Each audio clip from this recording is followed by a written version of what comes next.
रुद्राय धीमहि तन्नो रौद्रं महागुरु वीरभद्रं प्रचोदयात्।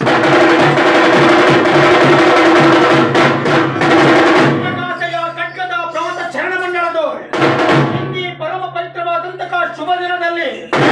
ಜ್ಞಾನವೆಂಬ ಕಗ್ಗತ್ತಲೆಯನ್ನೊಳಗಾಡಿಸಿ ಜ್ಞಾನವೆಂಬ ಜ್ಞಾನ ಜ್ಯೋತಿಯನ್ನು ಬೆಳಗುವುದಕ್ಕೋಸ್ಕರವಾಗಿ 36 ವ್ಯಕ್ತಿರುವ ವರಗುರು ಮಹಾವೀರಭದ್ರ ಫಲಮೀಸೆಯಂ ಹೆಡಮುರಿ ಮಾಡಿ ಎಡಮೀಸೆಯಂ ಫಲಮುರಿ ಮಾಡಿ ಈ ಆಟದಲ್ಲಿ ತ್ರಿಪುಂಡ ಭಸ್ಮವಂ ಧರಿಸಿ ಜಡೆಯ ಹುರಿಗಲ್ಲು ಹೊರಳಿನಲ್ಲಿ ಹಾಕಿದ ಪದಕದ ಹಾರ ಕರಡಿಗೆ ಶಿವದಾರ ಕೈಯಲ್ಲಿ ಮುರಿ ಕಂಕಣವು ಕಟ್ಟಿಕೊಂಡು ವರಗುರು ಮಹಾವೀರಭದ್ರ